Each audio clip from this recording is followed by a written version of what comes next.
défi, déjouer les déterminismes sociaux, assurer l'accès à de vrais parcours professionnels et améliorer la qualité de vie au travail. Madame la ministre, face à ces enjeux, je reste convaincu qu'il n'y a qu'une seule méthode, chercher des compromis et ne jamais renoncer à l'action. Renoncer à l'action, vous demandez à personne, vous avez pas dans le vote populaire de la France entière, de nouveaux textes seront oui ou non débattus le au peuple. Parlement. Les Républicains en marchent trop tous tard pour ensemble. sortir C'est des ce qui avait été dit postures. dans la campagne de Macron. Mais quand je vois une motion de censure signée par toute la gauche, il a lâché les mains de tout comme le monde, figure de bizarrement. proue, Il a un retourné sa veste partisan de la envers les retraite Français. à 64 ans, comme le proposait monsieur le député de Courson, votre amendement en octobre 2013.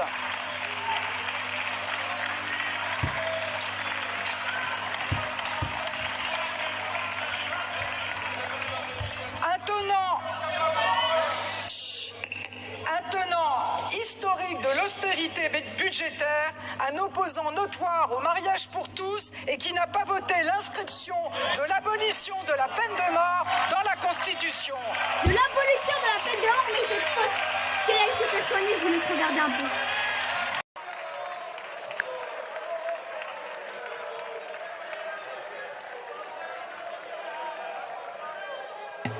Alors je constate que la NUPES a décidément perdu tous ses repères quand elle est prête à toutes les compromissions quand il s'agit de chercher le blocage.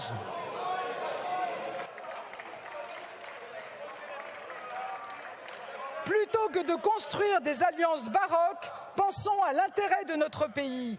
Plutôt que de former des blocs contre, travaillons à bâtir des majorités pour.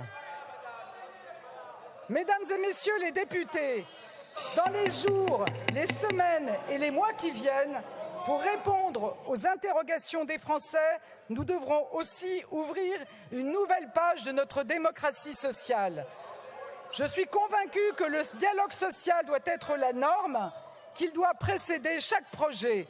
Je suis même convaincu que sur beaucoup de sujets, la bonne méthode est de transcrire dans la loi les accords trouvés avec les partenaires sociaux.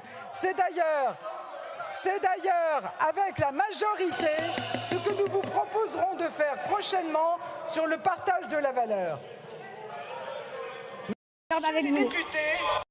Mesdames et messieurs les députés, avec cette réforme, nous ne sommes jamais allés aussi loin dans la construction d'un compromis. Le gouvernement a pris toutes ses responsabilités, mais les aventures individuelles, les positionnements tactiques et la crainte de l'impopularité n'ont pas permis d'assurer une majorité. Cependant, comme il se doit, la démocratie parlementaire aura le dernier mot. C'est elle qui a permis de forger ce texte, de l'améliorer, de l'enrichir par des propositions de l'Assemblée nationale comme du Sénat, des propositions de la majorité comme des oppositions. C'est la démocratie parlementaire qui a permis d'adopter ce texte par 2 fois au Sénat et lors d'une commission mixte paritaire où le gouvernement n'était pas présent et ses soutiens n'étaient pas majoritaires. C'est enfin la démocratie parlementaire qui s'exprimera par votre vote.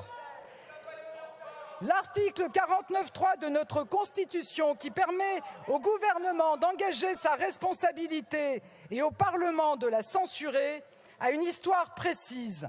Garantir au Parlement de ne pas sombrer dans l'impuissance comme cela avait été le cas sous la 3e puis la 4e République.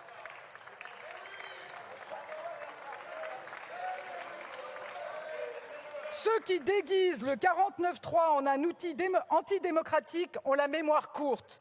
Ils oublient que c'est justement l'affaiblissement du Parlement et l'incapacité à légiférer dans les situations de crise qui a conduit certains à remettre en cause la démocratie parlementaire, voire la démocratie tout court, dans les périodes sombres de notre histoire.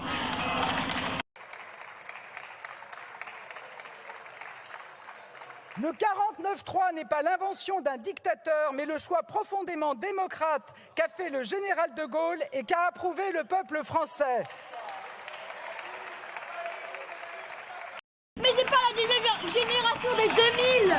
Car à la fin, il faut la changer. Il y a un vote.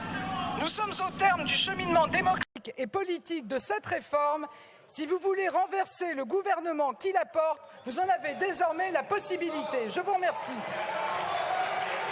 Je vous remercie, Madame la Première ministre. La discussion commune est close.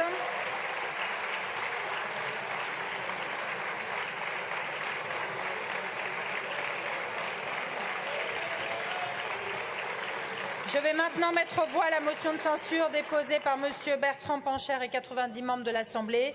Le scrutin est annoncé dans l'enceinte de l'Assemblée nationale. Je rappelle que seuls les députés favorables à la motion de censure participent au scrutin et que le vote se déroule dans les salles voisines de l'hémicycle. Le scrutin va donc être ouvert pour 30 minutes. Il sera clos à 18h45. La séance est suspendue.